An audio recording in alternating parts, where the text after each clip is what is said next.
नमस्कार। मी ऋषी करत शेतकरी बंधूंनो, अतिवृष्टी असेल, महापूर असेल किंवा स्थानिक नैसर्गिक आपत्तीमुळे शेती पिकाचं अतोनात नुकसान झालेलं आहे आणि याच नुकसान भरपाईपोटी आता महाराष्ट्र शासनाने निधी वितरित करायला सुरुवात केलेली आहे।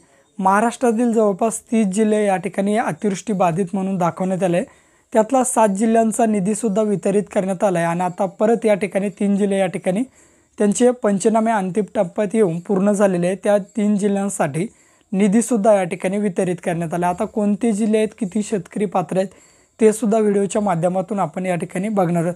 42 लाखांपेक्षा जास्त एकर जमीन या ठिकाणी अतिवृष्टीमुळे बाधित झालेली आहे आणि याच शेती पिकाचं जे नुकसान झालं येतील त्याच नुकसान भरपाईपोटी महाराष्ट्र शासनामार्फत आता तुम्हाला निविष्ट अनुदान देण्यात येणार आहे।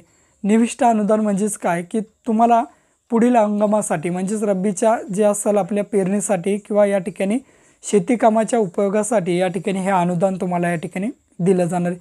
यासाठी पूर्वी 7 जिल्ह्यांचा GR सुद्धा आलेला आहे, आणखीन 3 जिल्हे त्यामध्ये ॲड झालेले आहेत। आता हे कोणते जिल्हे ते सुद्धा बघूया आणि त्या जिल्ह्याला किती नुकसान भरपाई दिली ते सुद्धा या ठिकाणी बघूयात। तर शेतकरी बंधूंनो, या ठिकाणी ज्या जिल्ह्याचे पंचनामे या ठिकाणी पूर्ण झालेले आहेत त्या जिल्ह्यांचे हे निविष्ट अनुदानांच्या याद्या या ठिकाणी येतात।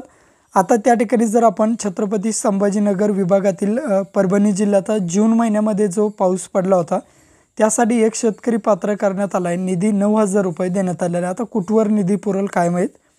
जुलै महिन्यामध्ये जो पाऊस पडला होता 2025चा डाटा आहे, त्यामुळे जुलै महिन्यामध्ये आता जो पाऊस पडला होता परभणी जिल्ह्यामध्ये 87,117 शेतकऱ्यांसाठी 51,64,00,000 रुपये या ठिकाणी मंजूर करण्यात आले।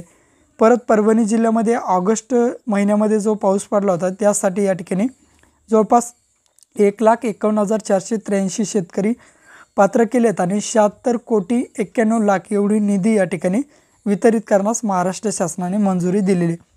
पुणे जिल्ह्याचे आपण आता या ठिकाणी विचार करूया। पुणे विभागातील सातारा जिल्ह्यामध्ये ऑगस्ट महिन्यामध्ये 142 शेतकरी या ठिकाणी पात्र करण्यात आले आणि निधी 3,23,000 एवढा निधी वितरित केला जाणार आहे। सांगली जिल्ह्यामध्ये ऑगस्ट महिन्यामध्ये जो पाऊस पडला होता त्यासाठी 13,475 शेतकरी या ठिकाणी पात्र करण्यात आले आहेत आणि त्यासाठी 7,45,00,000चा निधी या ठिकाणी वितरित करण्यात आला। आता पूर्ण छत्रपती संभाजीनगर आणि पुणे विभागाचा हा जो डाटा आहे त्यांचं मिळून जर बघितलं तर 2,52,147 शेतकरी या ठिकाणी पात्र करण्यात आले आणि त्यांच्यासाठी 136,03,00,000 एवढा निधी या ठिकाणी वितरित केला जाणार आहे।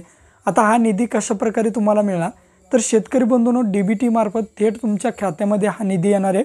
आता प्रत्येक जिल्ह्याच्या अशा याद्या येतील किंवा त्यांच्यासाठी पंचनामे पूर्ण झाले, तुमच्या जिल्ह्याचे जसे पंचनामे पूर्ण होतील तसे याच्या याद्या प्रसिद्ध केल्या जातील।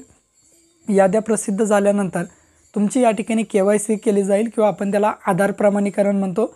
आधार प्रमाणीकरण झाल्यानंतर लगेचच 2 ते 3 दिवसामध्ये तुमच्या खात्यामध्ये ही रक्कम वितरित केली जाईल।